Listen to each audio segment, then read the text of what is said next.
बिस्मिल्लाहिर्रहमानिर्रहीम। मियां नवाज शरीफ साहब इनसे जिनका लोगों का जितना भी ज़्यादा इख्तलाफ है, लेकिन एक बात पे मुत्फिक हैं कि मुस्लिम लीग नून नाम है मियां नवाज शरीफ का, मियां नवाज शरीफ माइनस मुस्लिम लीग माइनस।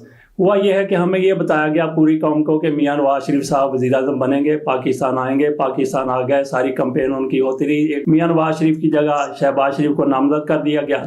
तो इससे आप समझते हैं कि पाकिस्तान में जो बहरानी कैफियत है उसमें इजाफा हुआ है या वहीं पे रह गई है? डेफिनेटली इसमें नवाज शरीफ साहब, मैं समझता हूँ कि इस वक्त वाहिद पाकिस्तान में एक सियासतदान है जो मैं समझता हूँ कि वोट बैंक भी उनका है। जैसे आपने कहा मुस्लिम लीग जो है उसको एक अवामी जमात बनाने में, उसका वोट बैंक क्रिएट करने में नवाज शरीफ की 35-40 साल की खिदमत हैं।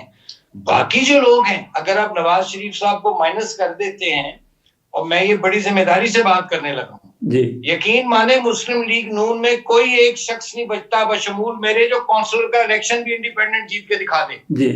ये तो नवाज शरीफ का वोट बैंक है जो उनको पड़ता है, तो कोई एमएनए बन जाता है, कोई एमपीए बन जाता है। लेकिन चूंकि इस दफा अवाम का हम गेज नहीं कर सके, जो इस दफा एक यूथ ने रिवोल्ट किया है इस इलेक्शन में, जो जॉबलेस यूथ था, मिडिल क्लास का यूथ था, जिसने देखा अपने माँ बाप को, उनकी कमरें टूट गई मुझे डिग्रियां दिलवाते और मेरे पास आज मुलाजमत नहीं है। मिडिल क्लास रैपिडली वेनिशिंग हो रही है इस सोसाइटी से, उसका खात्मा हो रहा है। मिडिल क्लास आपकी बैकबोन होती है अवान साहब, ये प्रोड्यूस करती है डॉक्टर्स, इंजीनियर्स, लॉयर्स, एमबीए पास, टेक्नोक्रेट्स, और ये वो क्लास है मिडिल क्लास और पुअर जिसके लिए जिन्ना साहब ने ये मुल्क बनाया था। यहाँ जो ये एलीट कैप्चर हो गया है, अशराफिया, उसके खिलाफ जो रिवोल्ट हुआ है, इट्स हाई टाइम ये तमाम जमातों की क़यादतों के लिए सोचने का लम्हा फिक्रिया है।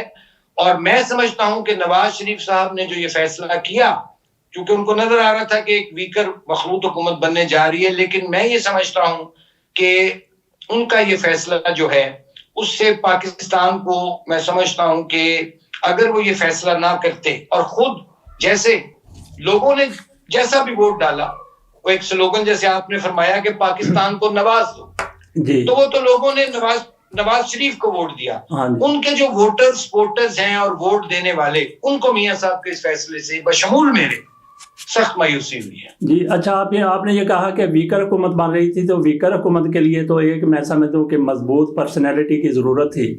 तो शहबाज शरीफ तो इससे मुकाबले में, मियां साहब के मुकाबले में कहीं ज्यादा कमजोर हैं। ये आपकी बात ठीक है, लेकिन मैं अर्ज करूं इसमें, मैं जहां तक मियां साहब के साथ मैंने साल उनको असिस्ट किया है, नवाज शरीफ साहब ये हमेशा ये कहते होते थे मुझे भी कि यार जिसको भी मैंडेट देना है इस कौम ने, उसको क्लियर मैंडेट दे ताकि वो किसी बैसाखियों के मोहताज ना हो। जी बिल्कुल। नवाज शरीफ साहब एक, मैं समझता हूँ उनकी एक विजन है, वो काम करना चाहते हैं, उन्होंने माजी ने भी डिलीवर किया है, लेकिन वो समझ रहे थे कि एक मखलूत हुकूमत में वो शायद उस तरह परफॉर्म ना कर सके जैसे वो चाहते हैं। तो क्या देखें, मखलूत हुकूमत जो होती है उसमें आपको कोई इधर से खींच रहा होता है, कोई उधर से खींच रहा होता है, कोई अपनी डिमांड कर रहा होता है, कोई जायज होती है, कोई नाजायज होती है।